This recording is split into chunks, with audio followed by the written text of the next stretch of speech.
Happy Tuesday and good evening, fantasy football fans. Welcome to Getting Defensive. I am your host, Jeff DiMatteo, and with me tonight, as usual, my partner in crime, Ronnie Evans. Ronnie, how you doing? I'm doing good. Doing good. I'm just pulling up player grades right now. So Oh, I'm ready to talk smack. oh yeah, dude. It's been kind of a rough year. I mean, we've really crushed it with a lot of the waiver ads, and we've been getting people set right with some of the waiver calls and making sure we're starting some of the right guys. And we projected a lot of players the right way, but man, these rookies have been rough this year. Some of the guys we really wanted have not done really anything. And I think that's going to be the big thing we talk about tonight. I personally feel like I need to issue an apology to anybody playing IDP that went out and used high draft capital on Nakobe Dean, as he has played like 0% of snaps this year through 6 weeks. Mm-hmm. I'm sorry. This guy, I still stand by the analysis. I still feel like there was a Derek Brooks comp here. He's fast, he can cover, he can tackle. But It's a Sky Moore situation, but on defense. right. I mean, Edwards has looked phenomenal, and you can't take that guy off the field. And then you've got Kaiser White's looked really good, and the pass rush has been really good, and teams are forced to throw. The tackle opportunity is just not even there. So even if he was on the field, like, what good is he really? Never Like, forget, Fantasy Sharks had him projected for 11 tackles and like 21 points in week one. yeah, I wasn't quite there. So I thought I was hot on him. But, fun fact, the Philadelphia Eagles, in terms of tackles awarded, I mean, they're pretty terrible. They're like seventh from the bottom of the league. Like, they're pretty awful. I mean, they're 25th or so. There's just not a lot of opportunity there to begin with. The hope is that he's getting over the shoulder, and we're going to see him probably next season. So if you have him in Dynasty, hey, you know what? Feel good about Nakobe Dean. Stick with him. It'll be fine. Redraft, obviously you shouldn't be sitting on him, as he's done literally zero all year. But I think the other guys we need to talk about, though, more importantly, as we kind of work our way up the ladder here, is how about Kyle Hamilton? This is a guy where not just us, but everybody seemed to have him pegged as a top 10 safety this year, like from the second he walked in. Mm-hmm. This past week, he finally did something. He showed signs of life here. He went out, he got 3 tackles and a sack. They finally started using him off the edge, and they're trying to figure out other ways to get him involved. But I mean, you're talking about a guy who gets under 30% of the snaps most weeks. Like, what? Well, he and Dean both are suffering from snap count problems, right? For them, at least, it hasn't been play on the field because Kyle Hamilton, his grades across the board are pretty elite. He's his grades on PF, especially compared to other rookies. I'm just looking at him right now. And granted, I'm using PFF's grading system because I'm not sitting here and grading every one of these players. Sure. Kyle Hamilton, it's just green across the board. No other rookie looks as good as him, but he's getting a 30% snap share, so it's not doing anything for you in fantasy. Nakobe Dean as well has pretty good grades. He's just not playing. There's not much you can do with that. Like, what are you going to do? Yeah, absolutely. I mean, I'm looking at Hamilton and I'm wondering, like, is this going to be a situation where, hey, he had some pass rush success? Like, maybe we're going to see more of that as they play Tom Brady on Thursday. Maybe that was just a preview of, hey, you got a Dafe Owe and you got Kyle Hamilton coming off the edges. I mean, that's they got. Don't they have didn't they add JPP or somebody also? They've got what in Houston was it? I think Houston was last year, but they added some other aging veteran to be the other edge rusher, and I'll have to go take a look at that. But no, I mean, here we are with Hamilton. He's not getting a ton of tackles. He's not getting a ton of snaps. What are you doing with this guy in redraft? He just got you 11. He hasn't done crap all year. Do you think he's worth sitting on, through some of these bye weeks? I mean, you play enough IDP. No. What are your thoughts? No, not in redraft. Not in redraft. Okay. In redraft, safeties, a guy that's playing the way Kyle Hamilton has. In the end, he's a rookie. It's 50-50, but the best rookie prospect of all time, 50-50, whether they're going to work out year one. It's just tough with rookies, especially with IDP. Sure. But Kyle looked like one of those guys where it was going to happen, and it very well still could. However, if you drop him right now, no one is going to pick him up. Right. And the chances of him turning into that player this season are pretty low at this point. It could happen, but they're not any higher than the other guys that are currently on waivers. So that's my thing with DBs. I'm a DB hater in IDP just because outside of the top 3 or 4 guys, they're kind of a dime a dozen to put in your roster. And Kyle could have a week and 3 weeks where he scores 40 points. and he sandwiches that with 2 weeks where he scores less than 15. And like, what good does that do you? None. Yeah. Because probably that 40-point week, you're not going to start him anyway. Yeah, and I mean, I guess I'm looking at this and I'm thinking, would I rather start Kyle Hamilton or would I rather just plug a cornerback in as a DB? And I'm thinking about a guy like Nate Hobbs. Nate Hobbs is rostered in 30% of fantasy leagues right now. He's actually our number one defensive back ad. Like, I don't care if you're playing DB, corner dedicated, safety dedicated, doesn't matter. Nate Hobbs should be on a roster right now. He's getting you about 16 points a week in a balanced scoring format, and he's in on 90% of the snaps. This guy doesn't come off the field. That's a dude that I think we should be looking at over Hamilton, maybe even Lamarcus Joyner. Rostered in 34% of leagues. There's a handful of rookie corners that I would take over Hamilton right now for IDP. Sure. I mean, well, what about, heck, even the rookie safeties? You had Jaquan Brisker last night, looked real good. He had a couple of tackles. He had the interception. Petrie has been ridiculous this year for IDP as well. Yeah, Petrie has been all over the football. That guy's been recovering fumbles. He's been forcing fumbles. He's getting interceptions. That guy's been a kind of a turnover machine. That's not really sustainable. I want to see more tackles from him, but he's got a bunch of tackles too. Like, I mean, he's probably the most productive of all the rookie guys right now. But, definitely like the best IDP rookie safety so far. Oh yeah, 100%. I like him a lot. I mean, and we liked him in the pre-draft process. I mean, you can go back and check out our Senior Bowl and Combine content that we did. I think it was JJ Winter and I had done a few shows outlining some of these players and what we thought about them and how their role could play out. So all players that we like quite a bit. But yeah, Kyle Hamilton, probably a guy that I think we can expect to see more snaps after he got that sack. I'm kind of hoping we see that snap share ratchet up into the 30s or 40s, and that might start to make a difference. If you're in a keeper league, and you're in a spot where you can pick him up. Not moving him in any sort of dynasty long-term format. Yeah, keep him in dynasty. If you're in a keeper league where, let's just say, like, you pick up a free agent and that guy's a 15th round, 16th round, 17th round keeper all of a sudden for next year, like, I'm down to add him and stick him on the bottom of the roster. And if he pops, cool, you've got a great keeper for next year. And if he doesn't, well, you can always churn him, right? You can always churn the bottom of your roster. Keep the bottom of the roster for that upside play, those guys, especially if you're in keeper, where you can go ahead and keep redeploying them on the cheap and get that low-cost productivity. But how about we hit the third big rookie here, Aiden Hutchinson. How about our man Hutch, man? Like, we love this guy. We gave him a Nick Bosa comp. I was really hot on this guy. I mean, just got a motor that doesn't quit. He looks every bit like Nick Bosa when he was coming out. He's got 4.5 sacks on the year. And while that sounds great through 6 games, because he's already had his bye week, he's had 3 in one game and 1.5 in another, and then a bunch of goose eggs. He's getting you a few tackles here and there, but man, this has been some unreliable production on the D-line. Well, and so Hutch is interesting because he's still grading well in pass rush, right? He's the highest graded pass. No, he's the third highest graded. Kayvon Thibodeau has been playing out of his mind. Yeah. Right now. Yeah. But I will say this. You were, and this isn't me saying you were wrong. I think Aiden Hutchinson has been fine. He's done what you would expect a typical, like, good IDP second overall pick guy. Well, I know, but he's like, look at Chase Young. Like, this type of thing happens, especially with edge guys. Hopefully he has a better career than Chase has so far. And I think he will. He's looked fine to me, and he's grading fine. He's just having a bit of that rookie acclimation. And I'm not reading too much in Aiden Hutchinson's struggle so far.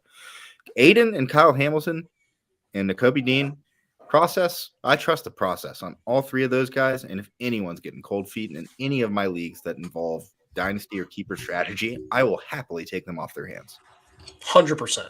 That's exactly where I'm at. And I'm looking down the barrel for Hutch. He's got Miami. Okay. He's probably gets Terran Armstead's probably a rough week. But then you get Green Bay. They can't block anybody on the edge. Chicago can't block anybody on the edge.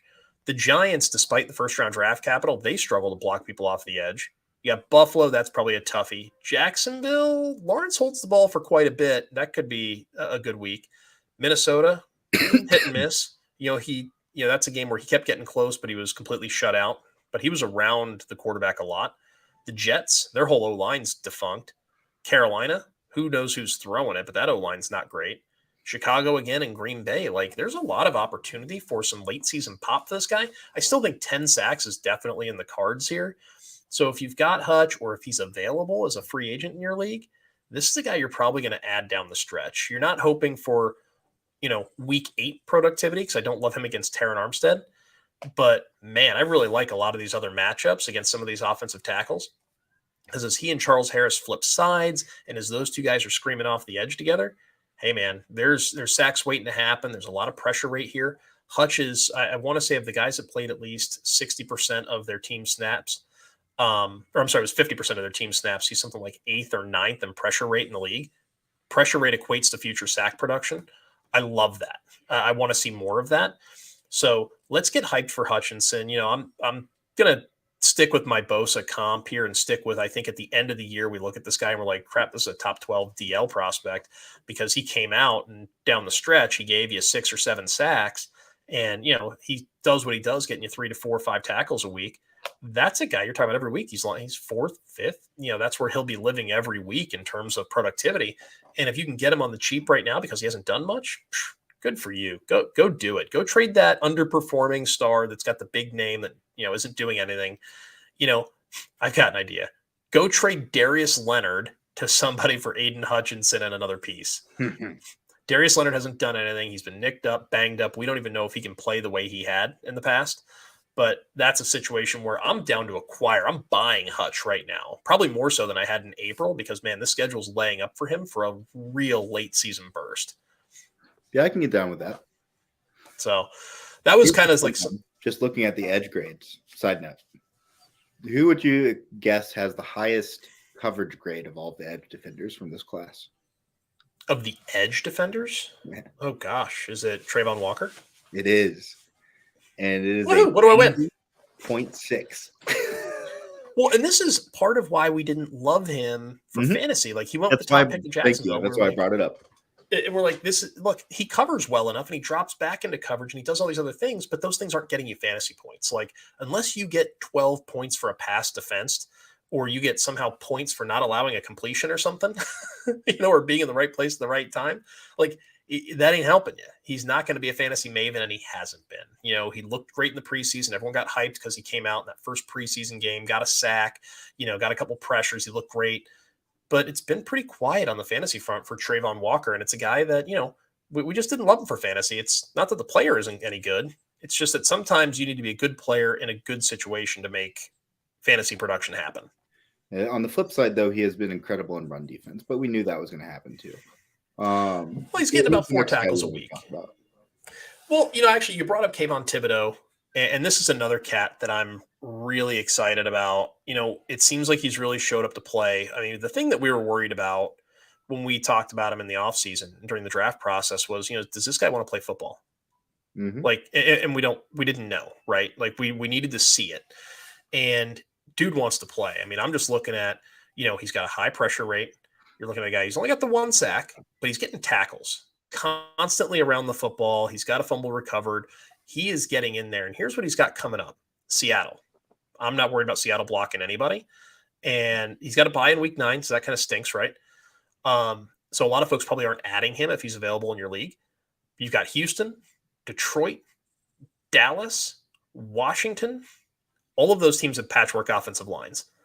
Philadelphia, same thing, but I think he'll catch that Micah Parsons treatment where they're going to roll right at him, and then they're going to dump the ball over his head all day, and it's going to be a really frustrating fantasy day. But then you get Washington, Minnesota, Indy, Philly. And Philly, that's week 18. I don't think anybody's playing week 18 in most fantasy leagues. There's a lot of really premium matchups there for Kayvon Thibodeau to go ahead and sign up some sacks, force fumbles, get some tackles. If you've got him on sleeper where he's a linebacker and a DL and you can plug him in as a DL, you're doing that all day. I can see that. That's the other guy that I really like quite a bit that I would want to go add. What is his position? Right. If you're playing MFL and you've got him as a linebacker, I don't love it, right? Like you've got to be playing in a super sack heavy league for that to be worthwhile. But I mean, here's what we're looking at right now. Like the best defensive linemen that are probably available in your leagues, Jihad Ward.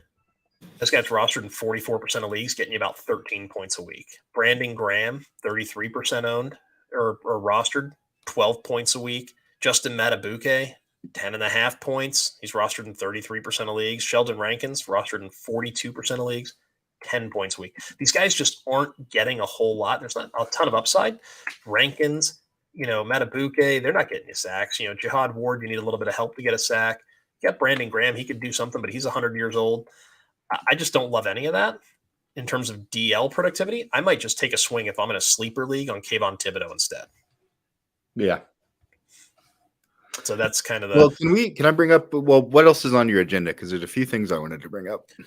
I would say go ahead and hit me. It's we're kind of grab bagging it tonight, so I wanted to hit these rookies a little bit, but I think we're there. So, something that I think you and I missed a little bit on this offseason. We didn't say anything negative, like he wasn't going to be great. Mm-hmm. However, we were in the camp that Foyesade Oluokun was going to be mostly a one-year wonder, especially with their draft capital, and was going to be a fine linebacker, but not the LB2 over the last 4 weeks. Not playing as like an elite top 3 guy. And he's doing it again this year. So that's been really surprising. He's good. He's just a good player. Real smart guy, obviously. Mm-hmm. I mean, it's easy to say that when the guy went to an Ivy League school. But former safety, blah, blah, blah. Yeah, all that stuff checks out. He's been in the tackler role, and Jacksonville's had a surprisingly high tackle opportunity most of the year. So it's like when I go through, let me pull it up here and see what we're working with for Jacksonville. I mean, yeah, they're in the top 8. They're 8th right now in tackle opportunity. You're talking about a team that gets a lot of opportunity. They're getting a lot of awarded tackles. This guy's always there. It helps, right? Team has a lot of opportunity. Guess what? Your linebackers are going to thrive. And Oluokun has. I mean, you're talking about, I'll just rattle them off. 10, 4, 8, 16, 8, 12, 12. He's been on fire the last 4 weeks. Now, that coincides with tough matchups. Yeah. Well, I think that – so I just found that interesting. The other thing I wanted to do a little damage control on a take that we had in like week 2 or 3, or I brought up Josh Jones up in Seattle. It was like, this is the guy. Pete Carroll said he's going to be the guy. He was the guy when Adams went down. And then immediately it was Ryan Neal that was the guy, like the moment the game started. It's like, God. Yeah. And so, but my whole point was never like Josh Jones is good. It was just like this position on this defense equals opportunity. So whoever plays it is going to put up stats. The number 11 guy in all of fantasy football over the last 4 weeks is Ryan Neal, the safety that took over for Jamal Adams. So I feel like that's where you look back. You always have to look back at your own analysis and say, where did things go wrong? Only thing that went wrong was that like the coach lied. Yeah, it's true. What are you going to do? So that's really interesting. But the other thing is, we talked about him a decent amount this offseason, but actually during one of our drafts, or during one of our episodes, we had a live draft going on. Jonathan Allen was available. And I can't remember who it was, but a guy said like 15 times, why aren't you taking Jonathan Allen? Take Jonathan Allen. And to that man's credit, he is the 7th overall player over the last 4 weeks. He's been incredible, and that is despite not doing anything last week due to, I think it was an injury. Yeah. Well, that defensive line has really gelled. These guys are actually starting to play off of each other a little bit in Washington. And the real question is going to be is when Chase Young comes back, does it inhibit them or escalate them to another level? Right.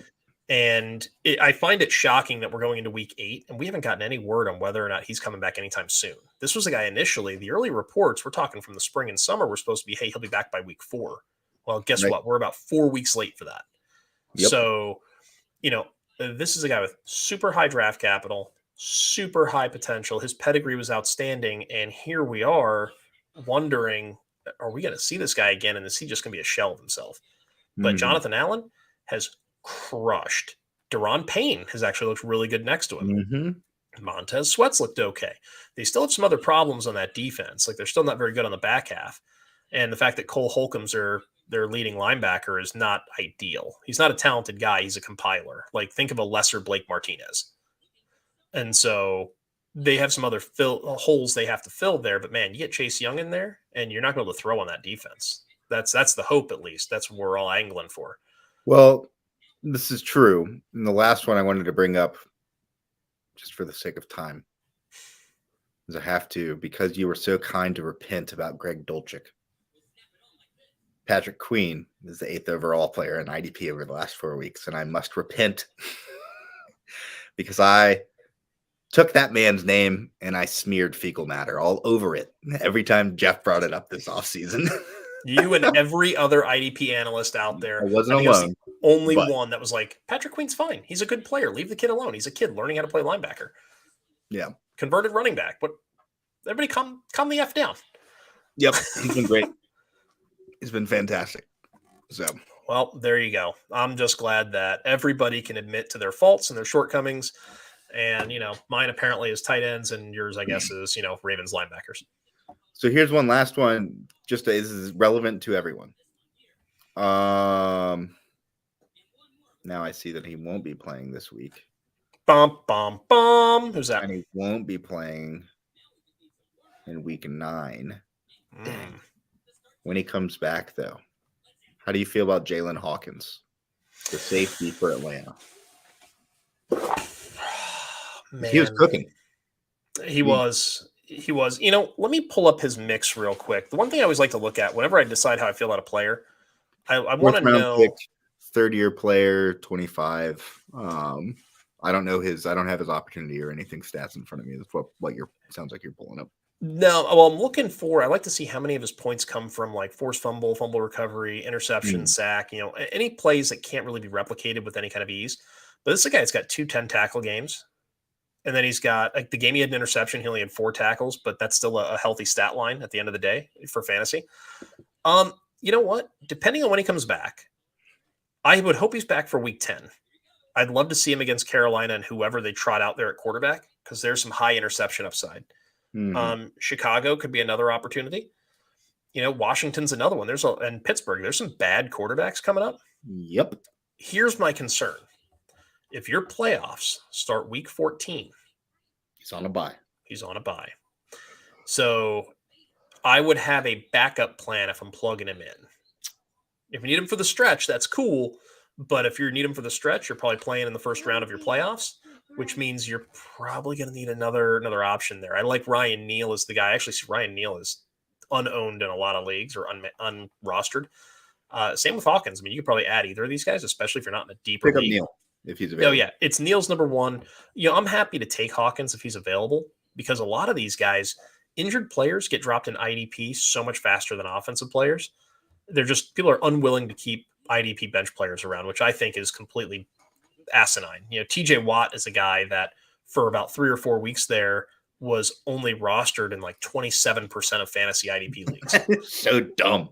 And I was just like having Mark Andrews go down and people. Yeah. Exactly. So, I mean, and we sat here for weeks telling people, go add TJ Watt. If some knucklehead dropped him, the guy's coming back this year. And there's a very real chance we see him by week 10. And if TJ Watt comes back and you just added him off waivers, that's a difference maker for your squad. I know in our balance scoring in the Pigskin Empire, it matters, but he's a linebacker on MFL, so that makes it kind of tough. But if you've got him on Sleeper where he has D-line eligibility, I've got him on a roster. He's sitting on an IR spot right now. And the second he comes back, guess what? That's 25 points a week in my lineup. It's like getting Christian McCaffrey. TJ Watt is like the Travis Kelce equivalent in IDP if he's a defensive end in your setup. It's absurd. Yeah, absolutely. Well, I've got him and Parsons both plugged in as DLs. That's nice. Yeah, it's pretty great. Not going to lie. But you've got to be aware of your settings, right? And keep an eye on what everyone else is doing, what your opponents are doing, because I love waiting for waivers to clear every week and seeing all the players everyone dropped, because then I troll those players for future opportunity. I'm like, did somebody drop them early with the thought they're going to get them back? Yeah. Because I don't let them get them back. Here's a fun one, though, and he shouldn't be available. He was available on waivers at the beginning of the season, though. But talking about rookies this episode, talking about safeties right now, talking about guys over the last 4 weeks. Sure. Top 30 guy right now, number 27, the only rookie right now in the top 30 is Jaquan Brisker. I like Brisker. Thin red line, man. It's really even, too. He's getting like 15 to 20 points a week. So, yeah, he's locked in. I mean, he's on that strong side.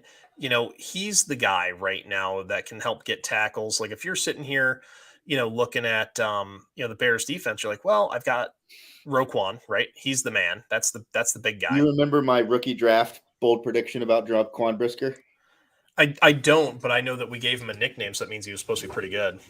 It was that he was going to be the number 1 IDP defensive back. And at this point, he's kind of right there with neck and neck with Petrie. Yeah, he's super spicy. Oh, cool. The spam bots are hitting us on the comments. That's cool. Are they? Oh, dude, here we go. Here's a spam bot. We got private dating chat girls. That's exciting. That is incredible. That's how you know you're hitting it big when the spam bots are hitting you. But Well, I gotta go. gotta go. He's got to get a date. He needs a private dating chat girl. Um, anyway, no, look, we love Brisker, right? So during the draft process, again, during Senior Bowl and some of the draft shows, we came out and told you, look, we love Brisker. Nickname is TRL, Thin Red Line. He is the red line between the offense getting a first down and the defense making a big play. So, and he showed it last night. He went and he got that big interception towards the end of the game, kind of sealed that game for the Bears. It killed me in fantasy because I really needed about 1.5 more points out of Ramondre Stevenson. And he put a nail in that coffin. So I'd like to thank Jaquan for that. But yeah, no, I love Brisker. And I think that, currently it seems more than likely he'll be the number one guy in terms of rookie DBs. So good call. Well, just opportunity. It's one of those And things that's where it. you got it right. It seemed so easy, but you know what else seemed easy? Sky Moore. And you know what else seemed easy? Kobe Dean. And so, you can't hit on all of them. Can't get them all. Can't get them all. But, there's one thing we should probably add. There's a waiver guy. So we talked a little bit about waivers. We're going to wrap this up kind of early. We'll hit a few of these where guys. is everyone that was at the end of the last episode with their questions? I don't know, man. They're all going to show up here. If we hang out long enough, we're going to get like 6 or 7 people that'll pop in asking about the sexy cam girls and asking about that user. Oh, okay. Oh, well, that's good. Okay, I'm glad you blocked that. But I'm sure we always get offensive questions on this defensive show. But it's because not a lot of people play defensive stuff. Well, I think what's really funny is that we're out here doing a defensive show, and I can go back and kind of tally up our takes, and we've had a really high hit rate, and yet people are still listening to folks that wanted to put Cody Barton in the top 15 last, in the offseason. And we were actively against that, warning people not to be crazy. You were. I was kind of like, sure, I see it. Yeah, no, that's not how math works. Unfortunately, it's not how life works either. But anyway, we won't. Yeah, I digress. So let's get back into let's talk a little bit about waivers, and then we'll dart out of here for the night. Because I've got a 4-year-old just walked into the room with his Super Mario blanket, and I think he's ready for me to put him to bed. But we talked a little bit about Nate Hobbs, right? We mentioned him as a DB to add. Marcus Joyner's up there, and these are all on gridironratings.com. Go to the strategy page, scroll to the bottom for waiver wire. You'll find all these guys there. We mentioned a few of the D linemen, but the linebackers are the ones that are most interesting, right? Jalen Smith out here getting 57% of the snaps, and he's putting up about 15 points a week. And here we are in 2022, 3 years removed from Jalen Smith doing anything relevant, and now he's getting 15 points a week in IDP. Yep. It sounds like free productivity to me. And so nobody's going to add this guy because I think people are still generally afraid of the stigma of this guy. And so, he's playing for the Giants. The Giants are a good football team, but people are still trying to run and keep Saquon off the field. But you're talking about a guy who's getting tackles, and if you get bonuses for solo or tackle for loss, he's actually getting you some of those bonuses. So Jalen Smith, depending on your scoring format, might be worth a look. But that's like the only guy, and to be fair, I don't love it. I'm not. This isn't like was it Zaire Franklin? We were out here pounding the table for Zaire Franklin for weeks until his ownership finally got up. But I mean, the other linebackers that are out there, like Melvin Ingram, no thanks. Jacob Phillips, no thanks. Preston Smith. Hit me. Here's one. Shame on you, first of all. Shame on me. Here we go. For two things. First, great name. Great name. Okay. And he plays for your team. Okay. What you got? Dre Greenlaw looks like he might not play this week. Mm-hmm. Flanagan? Demetrius Flanagan. What's his last name? Flanagan No, we're not doing that. We're not even going there. So you don't believe in Flanagan to come in? He's going to play. If Dre Greenlaw's out, he's going to play probably. You're talking about Demetrius Flanagan Fowles, right? Yes, that's his last name. Here's the deal.